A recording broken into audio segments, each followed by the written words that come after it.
De volta com a Ação Nacional, que hoje está falando com a gestora de carreiras e head da empresa Drive RH, Daniela Silva. E ela já deu várias dicas sobre o currículo, mas nós temos aí muitas dúvidas das pessoas também nas ruas. Vamos ver mais uma? O que devo fazer para tornar meu currículo mais competitivo?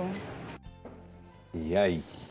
O currículo mais competitivo. Gostei da pergunta. Eu acho que assim, existem questões relacionadas à formatação do currículo, mas também do que está dentro do currículo, do conteúdo, né? Ele não pode ser um currículo bonito apenas, ele tem que ser um currículo que tem um conteúdo feito e estruturado da forma correta. Pode pôr foto? Foto, assim, existem algumas empresas que pedem, né? Você sabe que essa questão de você fazer a seleção por foto não é uma coisa legal, né?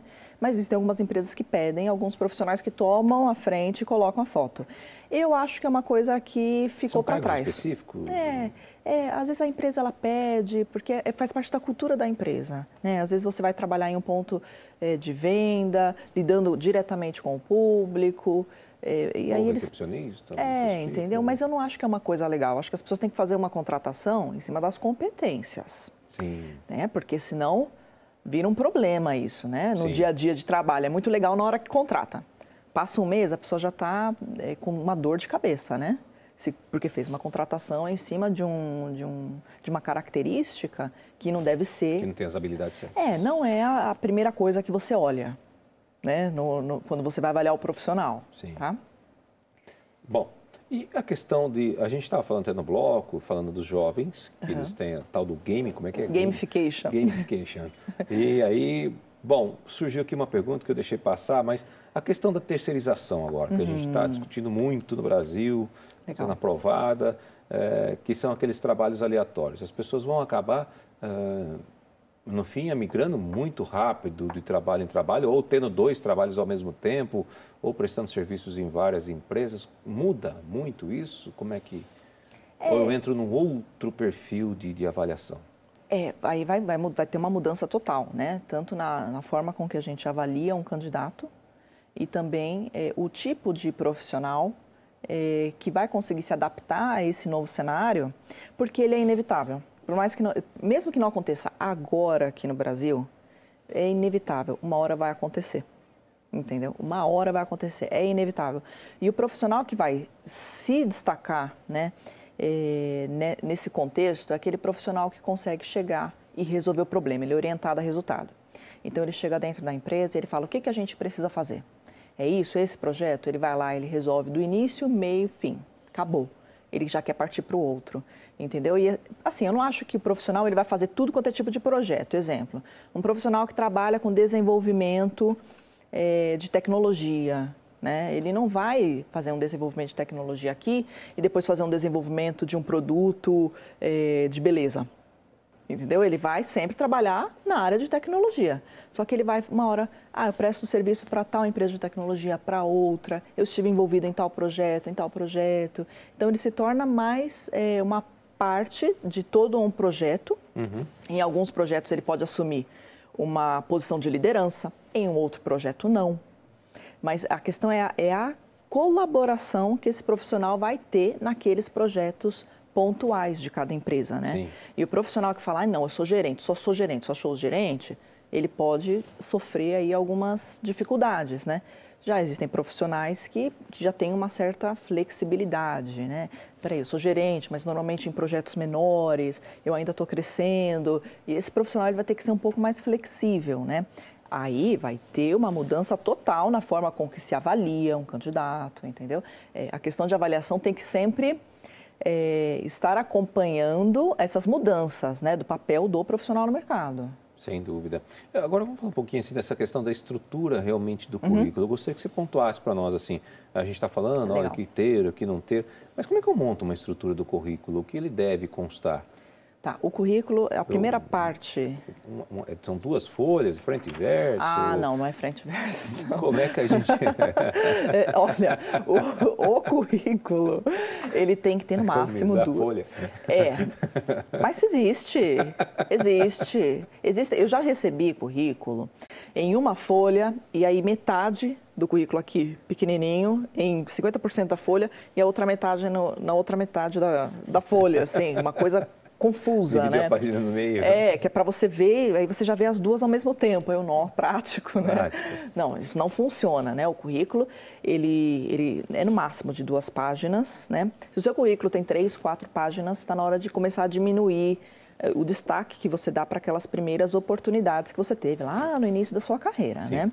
Quem já é gerente não precisa ter informações relacionadas a um estágio, relacionadas ao primeiro emprego. Eu estudei na escola estadual de primeiro e segundo grau. Não, época, né? Existem algumas ele não é um histórico profissional, o currículo ele não é histórico. Ele não é um portfólio de tudo que você já fez. Ele é um material que tem que, com competência, narrar sobre o profissional que você é hoje. Então, assim, o profissional que você é hoje não era o que você era 15 anos atrás. O que era 15 anos atrás? Passou. O que importa é o que você aprendeu com tudo isso e o que você é hoje, né? Então, a primeira parte, assim, do currículo, você vai ter os dados pessoais da pessoa. É importante, assim, pensar que não precisa mais ter endereço, tá? No currículo. Antigamente, se colocava, né? Você pode colocar cidade e estado e pronto. Eu me lembro, nossa, para fazer um currículo tinha que constar certinho, endereço, o CPF, telefone, todas aquelas o coisas, RG. CPF. Só que você colocava o seu currículo dentro de um envelope, fechava e enviava para a empresa. Sim. E lá ia chegar. Hoje, com a internet, você está enviando para um e-mail. Essa pessoa pode dar forward, pode encaminhar para alguém que você não conhece, você não sabe onde vai parar o seu currículo. Isso pode cair na mão de uma pessoa que você não queria. Essa pessoa pode, enfim, ela sabe onde você mora, todo tipo de coisa. CPF, exatamente, entendeu? Então não é bacana, tá? Hoje, em dias de internet, a gente não coloca o endereço, coisas que vão comprometer a gente, né? RG, CPF não tem necessidade. Então, é o nome, o e-mail, um telefone fixo ou até celular, existem pessoas que não têm mais fixo, né? Colocar cidade, estado, país, a sua disponibilidade. Então, assim, você está disponível só para posições em São Paulo ou para o Brasil todo, região sudeste, norte, nordeste, você coloca também. E aí depois vem o corpo, né, do currículo mesmo, que a gente começa pelo sumário. No sumário, assim, é onde a gente encontra o maior número de erros. O sumário, o pessoal entende que é um resumo. Sabe aquela parte que vem antes da experiência? Sim. No sumário, o pessoal fala, o que eu coloco no sumário? No sumário você vai colocar quem você é como profissional hoje. E o que eu quero dizer? Você não coloca, eu tenho curso de inglês. Você não coloca, tal empresa que eu trabalhei, outra empresa que eu trabalhei. Não, você vai colocar o que você é. Você é um profissional, da gestão financeira. Um profissional que trabalha com comunicação há 15 anos. Trabalhei em empresas como tal, mas você não vai colocar o que você fazia em cada empresa, entendeu? Você vai colocar de uma forma macro, uma forma geral, quem você é como profissional. Então, assim, eu fiz atividades X, Y, Z dentro da empresa, cuidava de relatórios, pronto. Mas você não vai falar sobre a experiência dentro de cada empresa. Se eu colocar só o cargo que eu exercia, por exemplo, operador de não sei o quê. Não, porque você falou que você é um profissional de gestão financeira há 15 anos. Por exemplo, você não precisa entrar no detalhe, é um sumário, entendeu? É aquela coisa que se a pessoa não quiser ver o seu currículo, se ela só ler o sumário, ela vai saber quem você é. Trabalhei na TV Século XXI, jornalista. Olha, no seu caso seria assim, um jornalista com tantos anos de experiência atuando em redes de TV como Rede TV Século XXI, você vai colocar lá as redes que você trabalhou, sim, entendeu? Especialista em um tipo de programas de entrevistas, tudo, mas você não vai entrar no que você fez em cada empresa. Você vai falar quem você é hoje, como profissional. E aí vem a experiência profissional, que aí a empresa, cargo, tempo que você ficou. E aí embaixo você vai começar a falar sobre o que você fazia dentro daquela posição. É a parte mais fácil, né, de fazer assim do currículo, mas precisa de alguns cuidados, né? Tem uma técnica que a gente chama de técnica top-down, que você começa falando do macro e aí você vai entrando nas pequenas atividades que você fazia. Então assim, apresentava um programa, aí na próxima linha você já vai colocar, eu fazia tais atividades desse programa. Cuidava do roteiro, gerenciava pessoas. Aí você vai falando do micro, você vai entrando no detalhe daquela atividade. Existem alguns currículos que você pega assim para ver e a primeira linha já está assim. Ah, eu fazia roteiro. Mas espera aí, você era apresentador. Fala Sim. primeiro dessa atividade, entendeu? Que é a atividade principal, o macro, entendeu? Aquela coisa maior, né, que você fazia. Aí você vai entrando no detalhe, né? E não o contrário. É sempre do macro para o micro, tá? E aí você vai falando de cada posição. Se você já tem 10 anos de experiência, por exemplo, 7 anos de experiência, você já vai eliminando o conteúdo da descrição do que você fazia nas primeiras posições, tá? Que é para o currículo sempre ter 2 páginas no máximo, tá? Tá, eu coloquei isso daí que eu estou entendendo. Agora, por exemplo, e se no decorrer da minha vida eu ganhei prêmios? Vamos supor. Isso é lá no final, é lá no final. Depois da experiência profissional, vem educação, né? Então, o nível educacional. Você não precisa colocar, por exemplo, a escola. Livros publicados, apresentação de trabalhos em congresso. Não. Esse é o nível educacional. Você estudou onde e estudou o quê? Né? A graduação que você fez, onde você fez, em que ano você concluiu.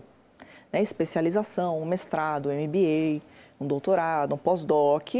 E aí depois vem prêmios e reconhecimentos. E aí você vai colocar os reconhecimentos que você teve, premiações.